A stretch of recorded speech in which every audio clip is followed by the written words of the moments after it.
There's something about dinosaurs that captures the imagination. Giant, mysterious animals that roamed the earth for millions of years, now gone forever. All they've left us are their fossils, the dried-out mineral remnants of the creatures they once were, with the organic material that gave them life long gone. Or so everyone always thought, until B. rex, a 68-million-year-old Tyrannosaurus rex who was dug up and named by a paleontologist from Montana State University, whose unorthodox approach to dinosaurs may be changing the whole dino ballgame. Think dinosaur, and most of us think this. The 1993 classic film Jurassic Park, with its dinosaur resurrection experiment gone wrong, and its embattled hero, famed paleontologist Alan Grant. You consulted on that movie. I did consult on all those movies. And they said the guy Alan Grant was you. Yes, yeah, well, fortunately he didn't get eaten. Meet Jack Horner, the real-life Alan Grant. He's one of the most prominent and controversial paleontologists in the country, a dyslexic MacArthur Foundation genius who never finished college and who says he doesn't care why dinosaurs went extinct. To him, the important part is how they lived. I'm trying to figure out the biology of dinosaurs and what they were like as living creatures. You want to know what their behavior was, how they treated their young. I want to know everything we can know about them and make one if we can. Make a dinosaur? The things Jack Horner says make him a maverick, but the finds he's made, including more T-Rexes than anyone else in the world, make him a legend. So you can tell me what these are. Oh my gosh. Are these teeth? Yes. Look at that.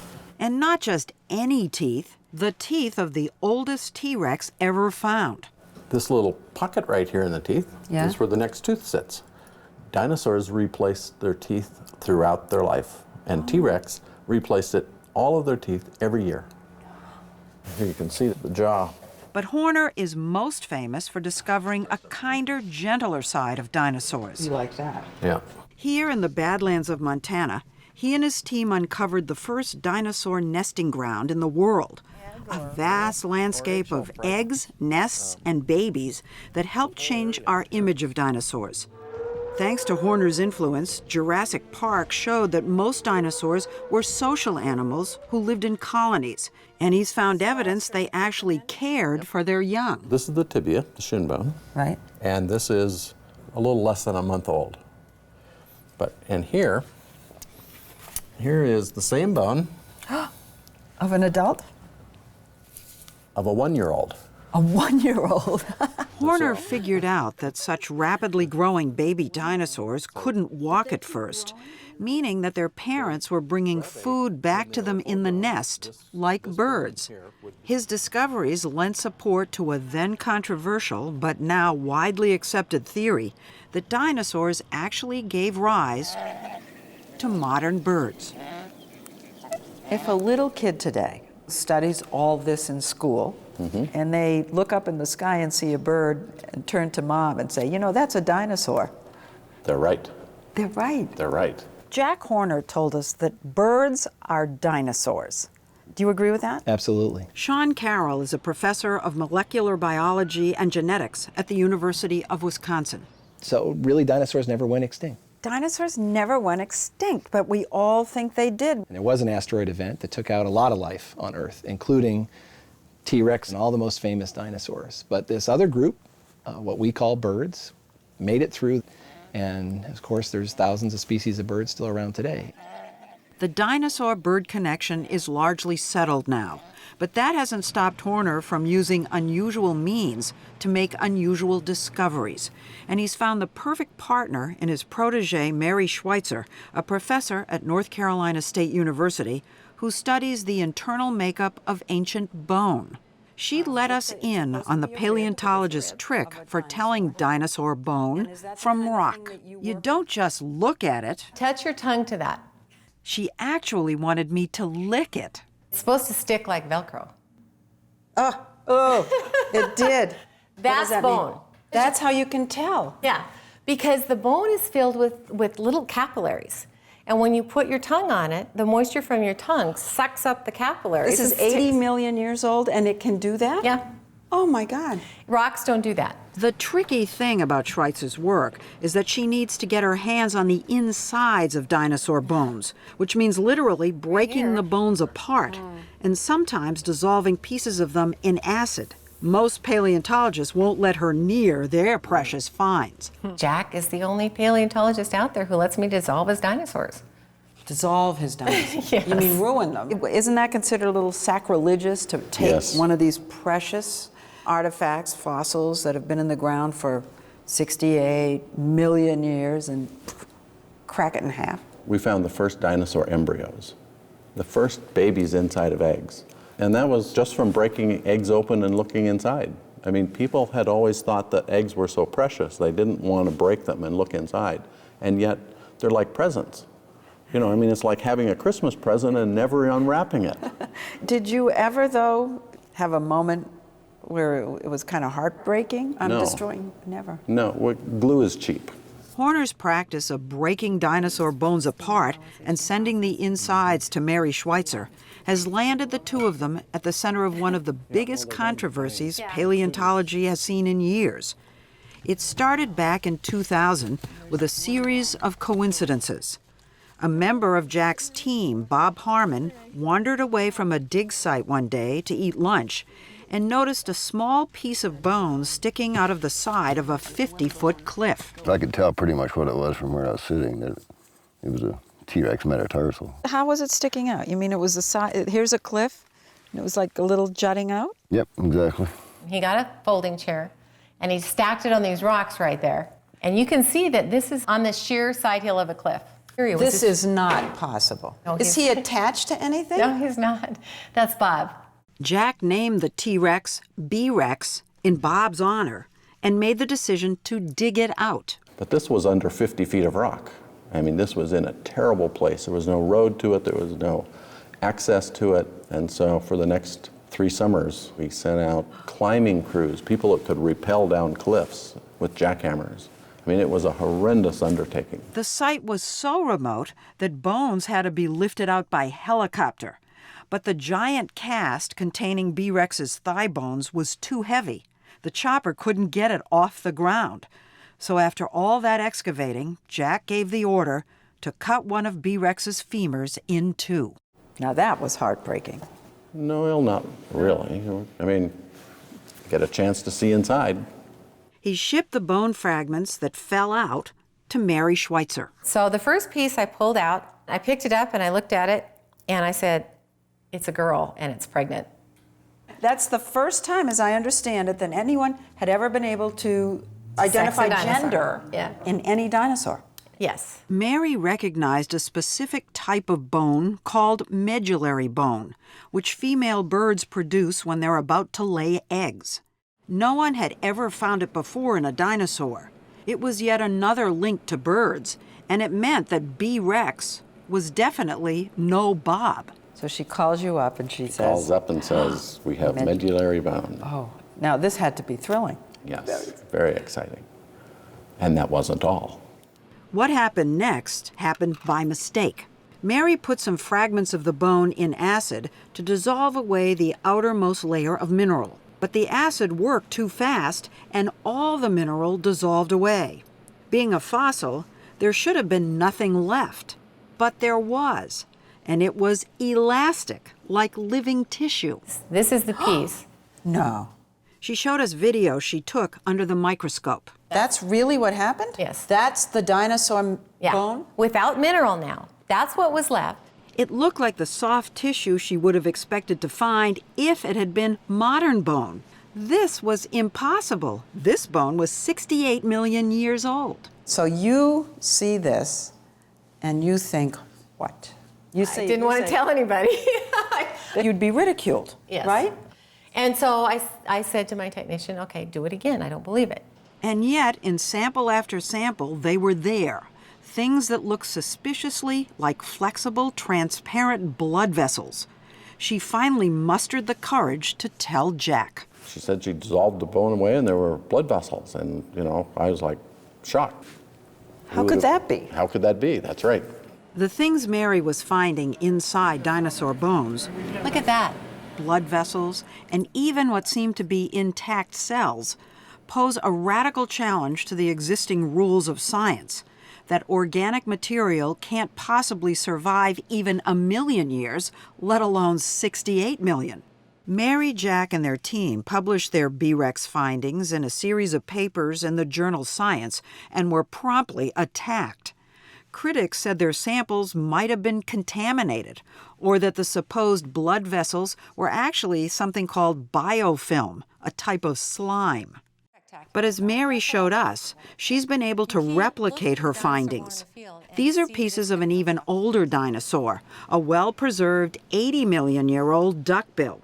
When she dissolved it away in acid, Let's put this under the scope here. well, look. Is that a blood vessel? This is a blood vessel. You're You kidding. see the branches right there? And look at all of them. And it's so consistent over and over and over again. We do this bone and it comes out and I get excited every time. I can't help it. I mean, 80 million years old. Mary published her new results last spring, and while some of her critics have been swayed, the controversy still rages. And the stakes are high. If blood vessels can survive 80 million years, what about DNA? Jack Horner is looking. His crews are now wearing surgical gloves, unheard of in the world of paleontology, where no one used to worry about getting skin cells, sweat, even an occasional spilled beer on fossils. Jack is skeptical that the full dinosaur DNA sequence will ever be found, but that hasn't stopped him. He's come up with a whole new idea for his dream of making a dinosaur. The best way is just to use a modern dinosaur, the chicken.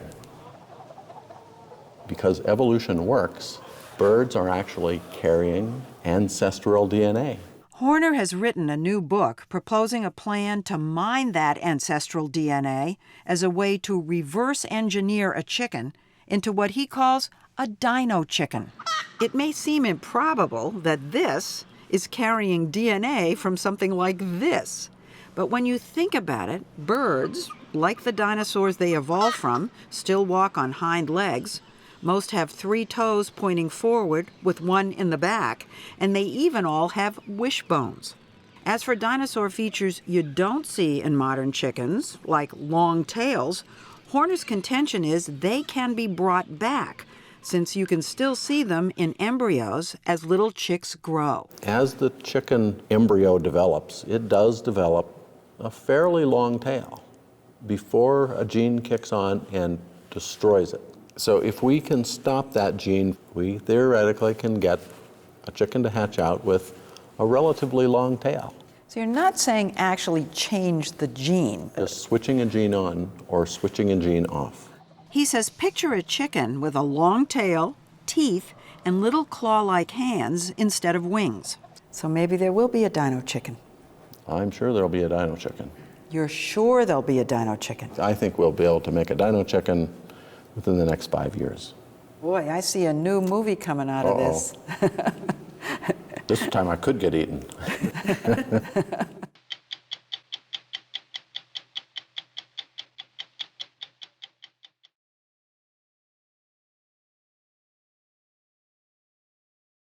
Tonight, we're going to take you into the wild with a remarkable photographer who spent his life on the trail of elusive and endangered animals. His name is Tom Mangelsen, and at 72, he still travels to remote and inhospitable places. What he brings back are some of the most spectacular pictures of wild animals you'll ever see. On most mornings for nearly 50 years, this is what Tom Mangelsen has done. He's ventured into the wilderness, camera in hand. Last September in Grand Teton National Park in Wyoming, he waited in an early autumn snowfall for his subject to appear. As is often the case, it took quite a while. Over the course of your lifetime, the amount of time you've spent waiting is incalculable, I'm sure. Stupid. Stupid? Yeah. Have you learned anything with all that waiting? You wait long enough, it does pay off. For Mangelsen, it usually does. Whether it's a male grizzly bear with battle scars, a cheetah chasing down its prey in Tanzania, or butterflies sipping on the tears of a giant caiman in Brazil, each of Mangelsen's photographs tells a story. His images have documented species like mountain gorillas, black rhinos, and jaguars, once dominant, now in danger. On every continent, in every season, no matter the conditions, Mangelsen has painstakingly built a reputation not on personality, but on patience. Do you have patience with people the same way you have patience with animals? No. No? No, I don't. I wish I did. I don't know. I don't. Do you like animals more than people? Yes. Really? Well, not you. Okay. He especially likes the dangerous kind. In a jungle in India, where it would be deadly to be on foot, Mangelsen climbed onto an elephant's back for this shot of a Bengal tiger, paws red, fresh from a kill.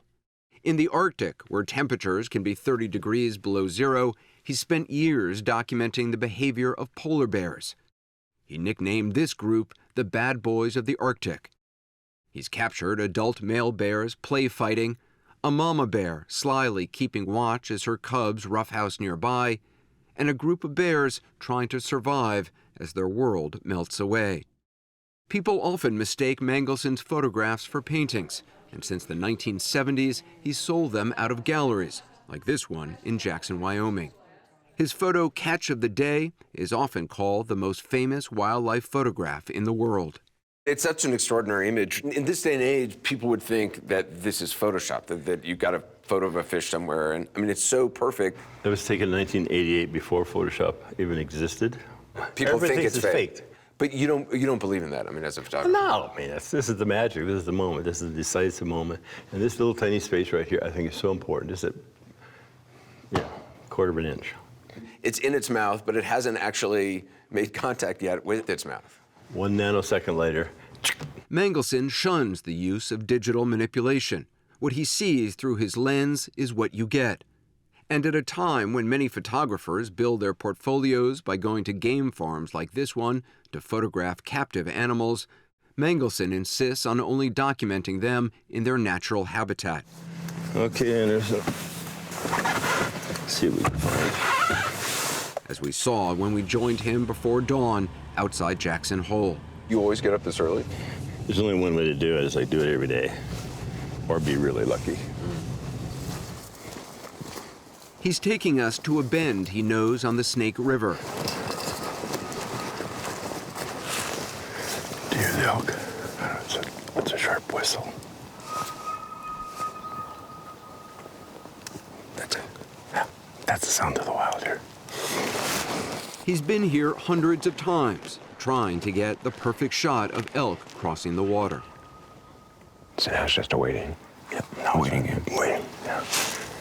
What's the longest you've ever spent in any spot, and not here, but anywhere? 42 days with the cougars. 42 days? Well, I went home at night and slept, and then we'd go back at daybreak. But you would spend all day there? Yeah. So 12 hours a day? 12, 14. 12 or 14 hours a day for 42 days? Yeah. Did you get the shot? Finally. This was the shot worth waiting for, the elusive cougar coming out of her den at dusk, taken in 1999. It's among the first photographs to document the life of a wild female cougar. It helped launch a movement to protect the cats against human encroachment.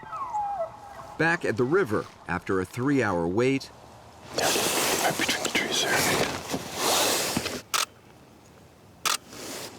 There she comes.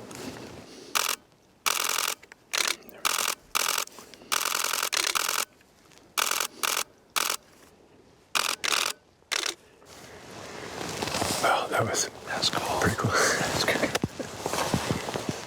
It was worth the wait. Yeah. Just kind of extraordinary. Yeah.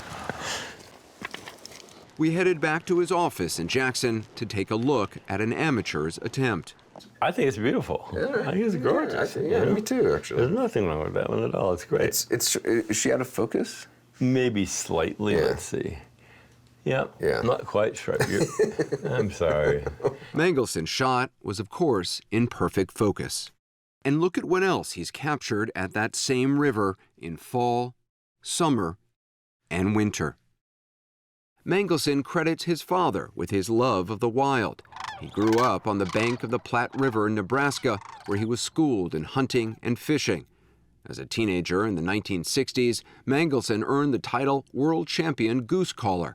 No small feat considering this is bird country, home to 400 species, as well as one of the great migrations on Earth. Every spring, 500,000 sandhill cranes stop on this stretch of the Platte River. They're fattening up on grain before migrating north, as far as Siberia. It is an awesome and ancient ritual. Fossils show cranes have come here for nearly 10 million years. It's a spectacle of sight and sound Mangelsen has shared for 17 years with his friend and ally, Jane Goodall, whose life work with chimpanzees has revolutionized our understanding of primates. Yeah. Today, Goodall and Mangelsen team up to raise money and awareness for the protection of cranes, as well as chimpanzees and cougars. All right. He's taught me so much about the Platte River and what goes on here, and what it was like when he was a boy, and how he started off as a hunter because that's what one did, and then how gradually he realized he loved these creatures much too much. He couldn't go on being a hunter, and so he hunts with his camera. Here they come. Lots and lots and lots. Look at the light on those up there. What's amazing is this ancient migration still carries on. Yeah. And I think it's completely amazing. I agree. It gives me hope that nature will manage in spite of us. Oh, look at this. Beautiful, huh?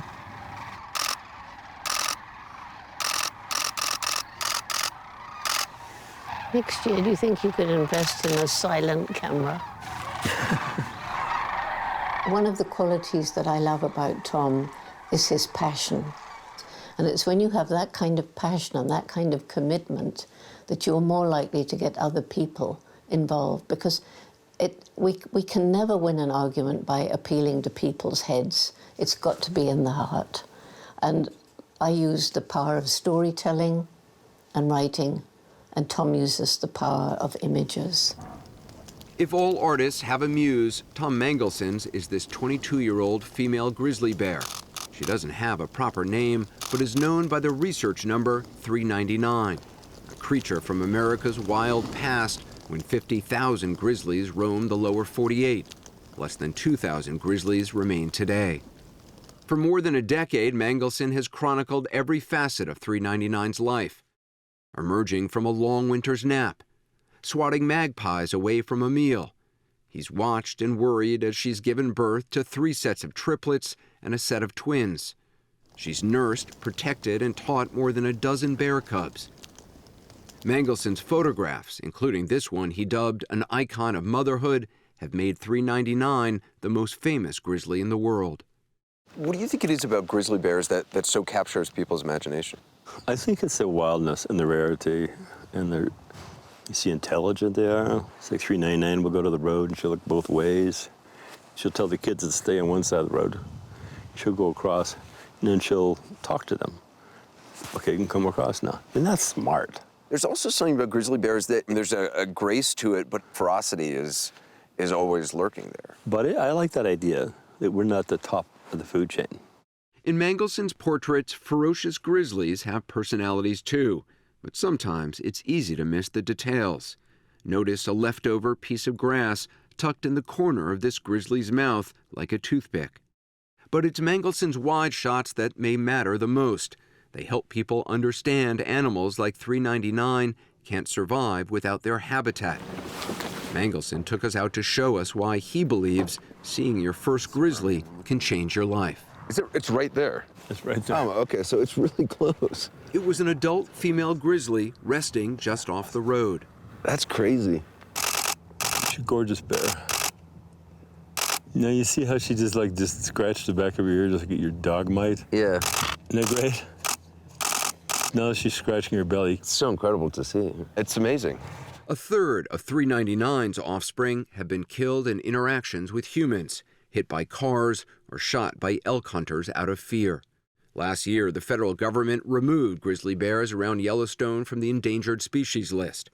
Wyoming and Idaho are now deciding whether to open a hunting season on the bears. There's people here who have said that they can't wait for a season to open so they can shoot $3.99, because that would be the biggest prize, the biggest trophy. You've had hunters actually say that to you, that they want to shoot $3.99 because $3.99 is so famous. Yeah. Hard to believe. While he worries about what will be lost, Tom Mangelsen is determined to show us the beauty and fragility of what still survives. And so he sets out once again, patiently making his way alone into the wild.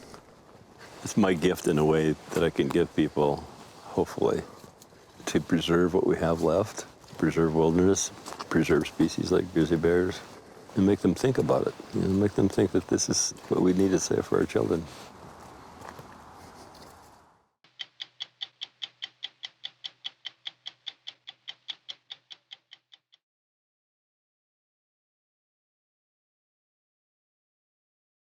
Joel Sartore, an acclaimed National Geographic photographer, is a man on a mission. He's trying to photograph every species, every animal, bird, fish, reptile, and insect in captivity. Sartore sides with scientists who estimate half the species alive today could be extinct by the end of this century. So he travels to zoos around the world to take pictures of what we're losing and to ignite conservation efforts to prevent extinctions.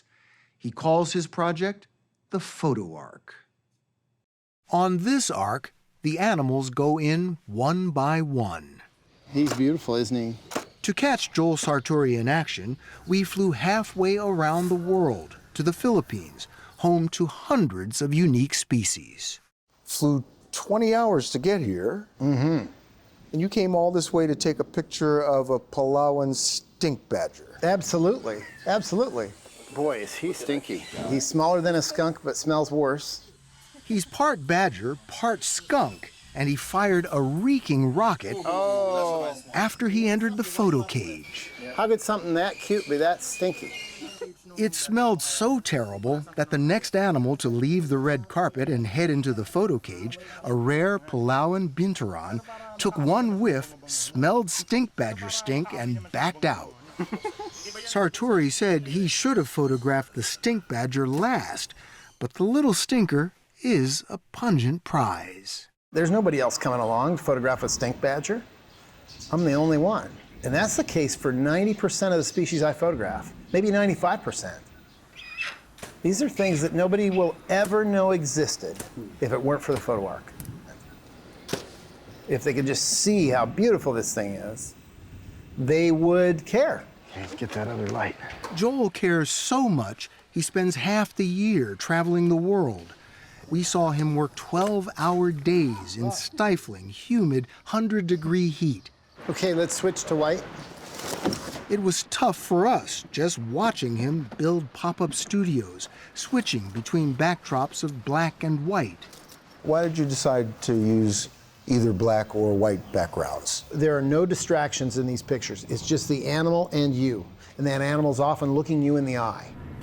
That's when it all works. Here's what happened years ago when Joel tried to photograph a chimp. He spent more than an hour taping up the white background. So now doesn't this look nice? More than an hour for this. Animals can be frustrating and dangerous, like this fierce Luzon warty pig, found only on a few Philippine islands. Handlers had herded him into a makeshift photo pen. Joel got as close as he dared, lying in a trough usually used for pig waste. The tusks are sharp, the hooves are sharp. You know what? I'm concentrating. I got a lot to do. Beyond the tusks and hooves, this pig packs a mean temper. You've heard the expression, when pigs fly? Watch. Like a cow jumping over the moon, except it was a pig. Let's see if I got it. I've never had that happen, ever. Be sharp, you can see him. We're done. That's good. Yes. We got our picture. We don't ever need to photograph this species again. All right, yeah, let's But get then there was Trixie, perhaps the world's sweetest orangutan. We met her not far from the mean-spirited pig at the Avalon Zoo outside Manila. And we're just gonna let her see the flash. So far, so good. The key question, would Trixie move in front of the white background? Do you think she would want to stand over there? We'll get her picture. She's amazing. Awesome. Look at that. Oh, sweet girl. It's like a cover girl. If she lays down to look at you, you get down with her. You just lay down on the ground and eye level. She was completely calm. Later, Sartore showed us his favorite Trixie shots at National Geographic headquarters in Washington. So what do you think she's thinking? I think she was just thinking, you know, is there a banana in this somewhere for me? A mango? Let's go in there and get her on black. Very nice, very nice. I like the one on white better, I think. It's more direct. It's more like she's involved. She's a partner in the process. Hold. I put my hand out. I wasn't quite sure she was going to take it, but she did. Yeah, it's soft. And it was soft. Yeah. That was an amazing experience. Yeah. What makes a great picture? Emotion.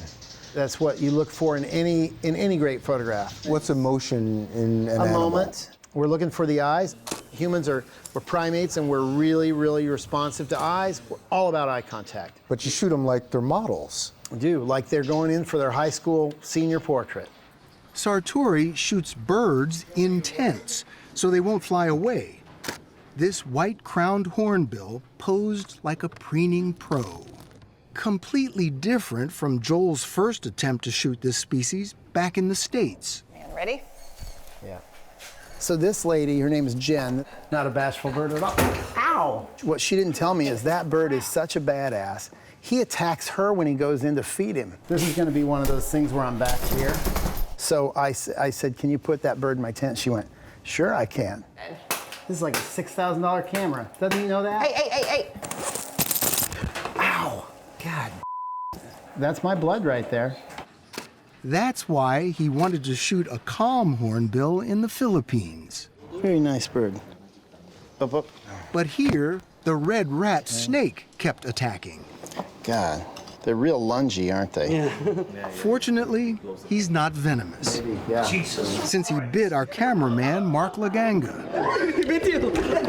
I enjoy seeing the 60 Minutes cameraman get bit instead of me. But the next snake was extremely venomous. Is that the spitter? Yeah. The Palawan spitting cobra can blind you if it spits in your eye, and it can spit 10 feet. Okay. That's why Joel wore goggles. But watch how close he gets to this cobra. I always thought when they had their hood out like that, that meant danger. Well, he's reacting to us. We're like skyscrapers to this guy. So he's going to stand up and look as big as he can.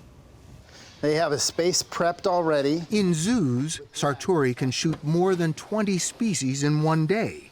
In the wild, it could take several days to get one good shot. Now, with natural habitats vanishing, some species can only be found in zoos. A lot of them only exist in zoos. They have these captive breeding programs for some of the rarest animals in the world. So when people say, well, they're down on zoos, well, they haven't seen a good zoo and they don't know the conservation effect of good zoos. Sartore spent his first 16 years at National Geographic taking pictures in the field. He scored numerous magazine covers and endured various hardships. Yeah, that's me. That's on Alaska's North Slope. I wanted to show the insect load up there, and also I hadn't made a good picture in 3 days. And so the editors here will say, Joel, we can't publish your excuses. The mosquitoes, though, my God. Yeah, that's there's incredible. a lot. Yeah, my feet itched for a long time. He came up with the Photo Ark idea after his wife developed breast cancer. That's my son Cole and my wife Kathy. She went on chemo for 9 months, and I was grounded. I was home for a year. So I was really worried she was not going to make it, but we all made it through. She's fine today. It's been 13 years, which is Wonderful. Great. It really does make you appreciate how limited our time is. So the cancer changed all of your lives. Mm-hmm. Yeah, and started the Photo Ark. It was a desperate last-ditch effort to use my life for something that's worthwhile, something that could save nature. In the Bible, the ark saves all the creatures on Earth. Yeah. Is that your goal? Giddy up. You bet. What makes you think you can save them with a photo? We can reach more people now than ever because we can post to National Geographic Instagram and Facebook and reach over 100 million people and do it again and again and again. His latest pictures are published periodically, and they've appeared on the Empire State Building and the Vatican. Yeah, the site of St. Peter's Basilica. The Pope was sitting there watching, which was awesome. We flew with Joel to the Philippine island of Negros. Here, vast forests were cut for timber, robbing wildlife of vital habitat. Now there's hardly any lowland forest left, less than 5% here. Negros has its own type of critically endangered warty pig. This mother was saved from a hunter's snare. In the zoo, she's helping to save her species. She's got her babies. You can see that bridle marking on her snout. That's really definitive. Oh, Really see her well. Oh, yeah, that's beautiful. I think these are going to be on the ground. Joel, who spends so much time away from home, brought his daughter Ellen on this trip. So what do you think of what he's doing? I think it's extraordinary what you're doing. Really? I do. Oh, you're going to make me cry. Don't cry. I've never heard you say that. You do? Yeah. But he is gone all the time. He hasn't been to the last 7 of my birthdays, just because my birthday's in migration season. So he's Migration season. That's true. So that's he's a gone, birthday yeah. buster, huh? Yeah. The next day, Sartore showed us a beetle he had spotted, I think he'd be worth putting in the Photo Ark. a species he hadn't shot before. So there's nothing too small for you, huh? Nothing too small. If you can see it with your eyes, we'll photograph it. How big is this guy? That guy is the size of a grain of rice. Tiny. Yeah, tiny. So every animal fills up your frame. That's right. He's small or large. He's as big as a polar bear.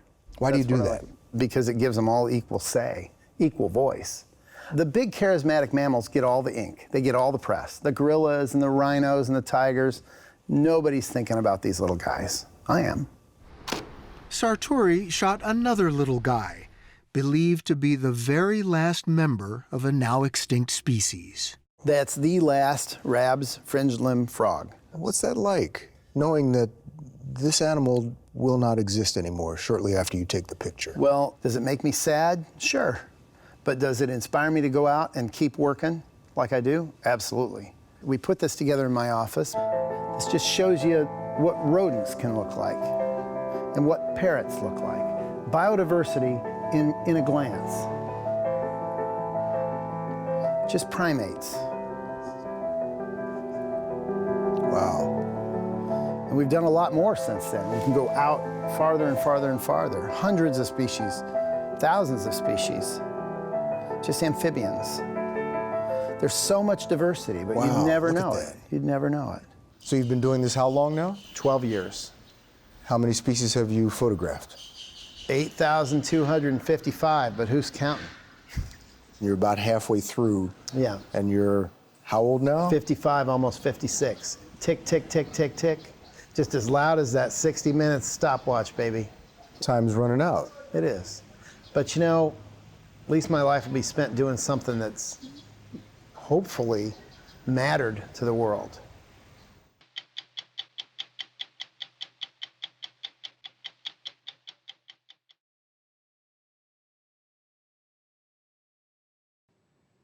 The African lion is the most feared predator in the wild. It is designed to kill. But tonight we'll show you a very different side of these awe-inspiring animals. Our guide is South Africa's self-taught animal behaviorist Kevin Richardson.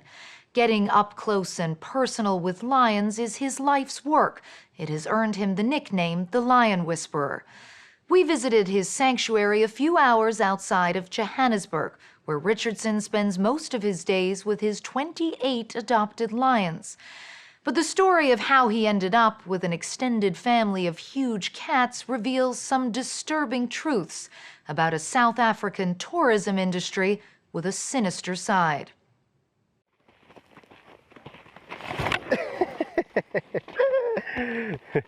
You're a mad thing. We strapped a couple of small cameras onto Kevin Richardson to get a good look at the unique relationship he has with these animals. Wow. First stop this morning, finding two of his lions, Gabby and Bobcat. Oh.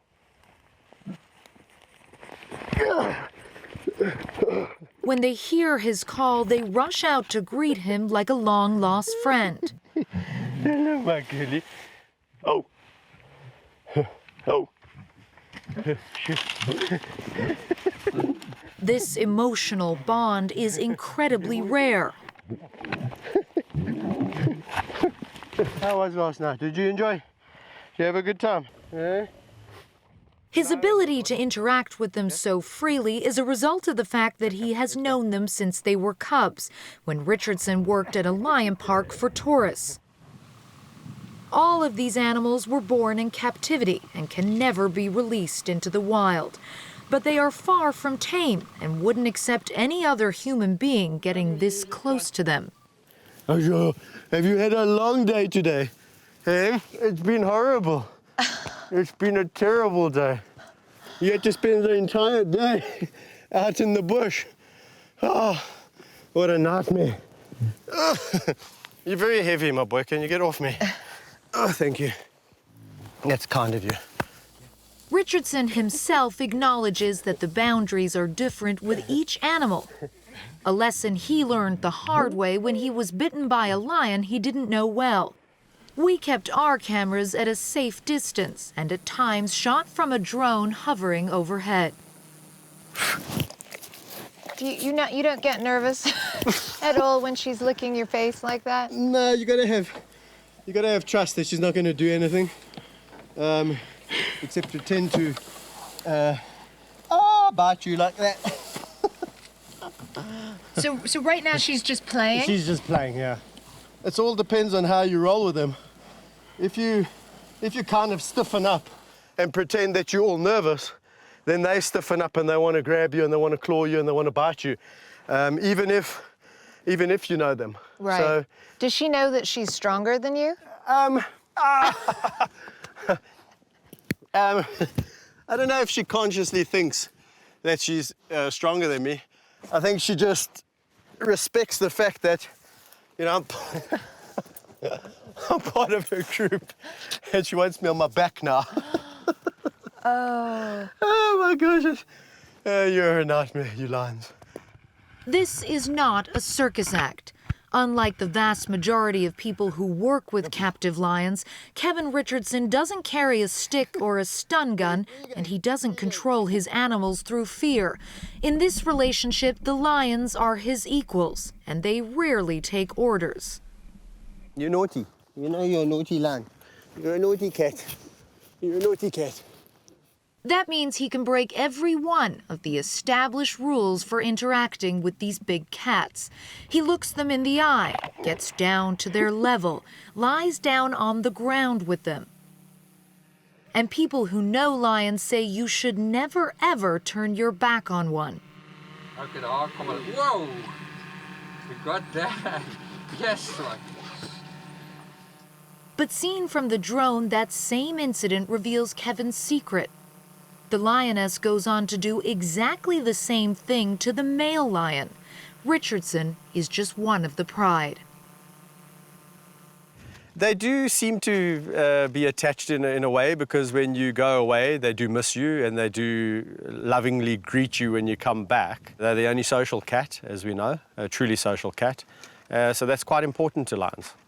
What do you think the biggest misconception about lions is?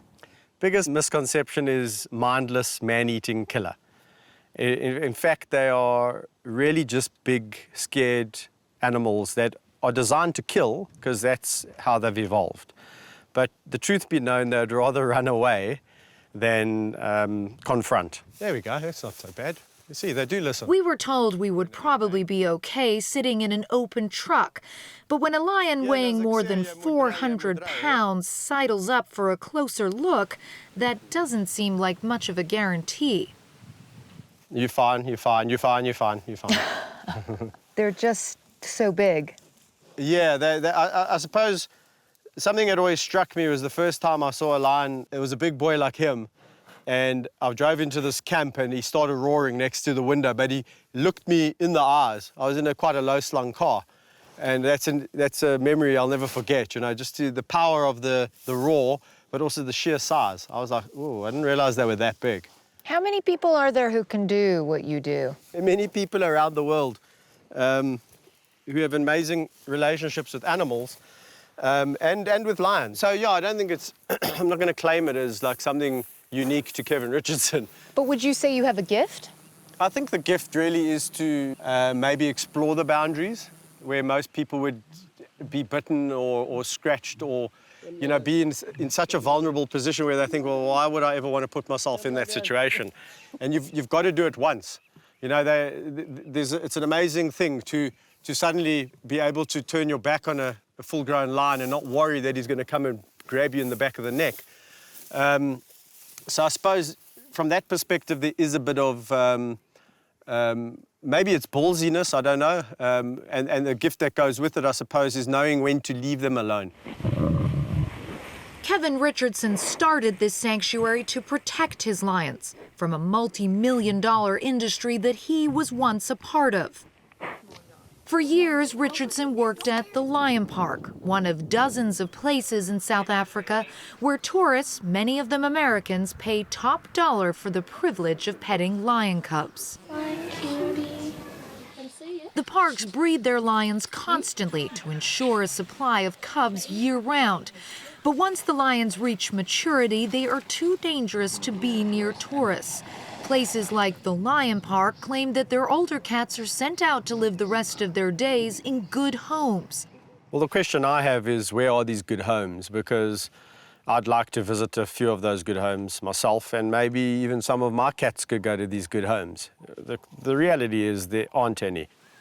This is where many of those cubs actually end up, in something called a canned hunt, where for prices up to $100,000, you can go into an enclosure and shoot a lion. It's entirely legal, but online videos from animal rights groups and hunting operations show how brutal it can be. An animal that has been petted and fed by humans since birth makes a pretty easy target. Chris Mercer runs a campaign to try to get canned hunting banned.